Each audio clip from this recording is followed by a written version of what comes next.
Di situ nanti akan dibahas tentang pandangan terkait Bismillahirrahmanirrahim dalam Al-Fatihah. Apakah dibacakan keras, jahar, ataukah silent, dia sir.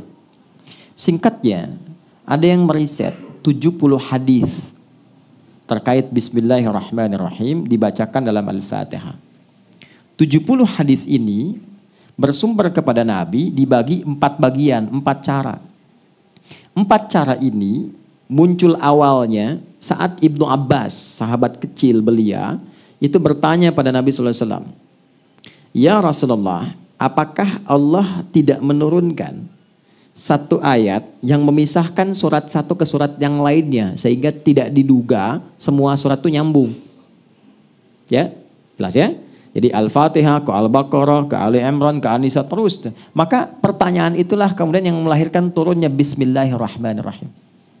Sejak saat itulah setiap surat itu selain surat At-Taubah, ya, itu semua dibuka dengan Bismillahirrahmanirrahim.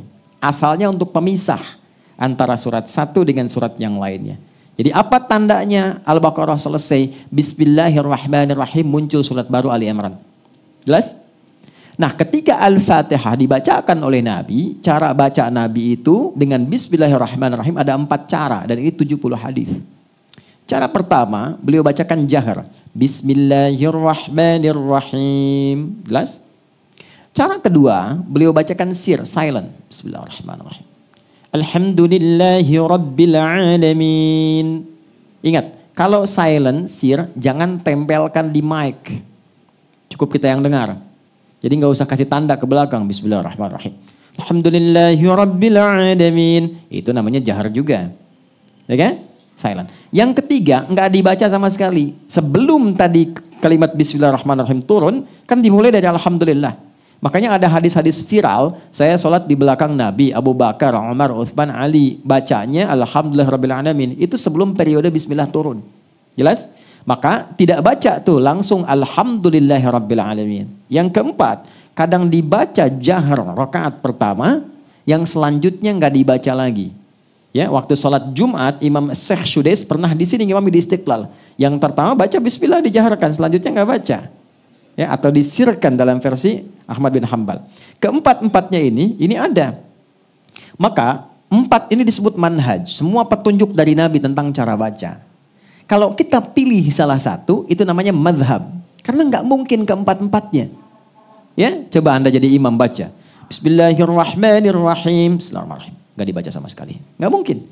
Anda harus pilih salah satu. Ketika Anda pilih madhaba ilaihi, apa yang Anda ingin pilih sesuai dengan selera Anda, sesuai petunjuk Nabi, itu disingkat jadi madhab. Maka Imam Syafi'i memilih untuk yang jahar. Prinsip Imam Syafi'i itu begini. Kalau dibaca, yang penting Nabi contohkan, ada dalilnya. Kan ada pahalanya daripada gak dapat sama sekali. Kalau saya jaharkan, makmum ikut dengar, mereka pun dapat pahala. Maka dipilih yang jahar. Bismillahirrahmanirrahim. Imam Malik, Imam Abu Hanifah memilih yang nggak baca. Saya ambil riwayat pertama saja yang Alhamdulillahirrabbilalamin. Karena dialog di hadis qudsinya pakai Alhamdulillahirrabbilalamin. Maka milih itu. Imam Ahmad datang, saya ambil yang tengah-tengah deh.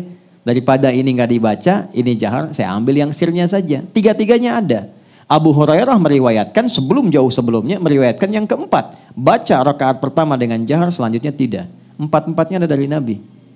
Jelas? Yang salah, yang tidak baca Fatihah dan yang tidak sholat. Paham?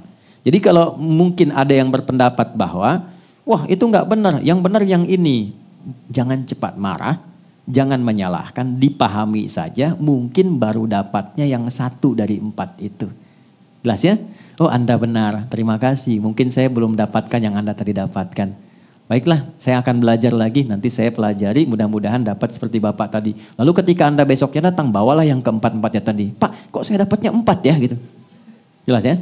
Itu cara terbaik, itu disebut hikmah namanya. Quran surah ke-16 ayat 125. Ud'u ila sabili rabbika bil hikmah wal mau'izatil hasanah wajadilhum billati hiya ahsan. Kalau ada orang keras di hadapan Anda, jangan nasihati. Karena dia akan bertahan dengan mengatakan, saya sudah paham ini dari awal. Dan jangan berdebat, tapi datanglah dengan hikmah yang memberikan kesan mendalam supaya ada kesadaran yang baik pada dirinya.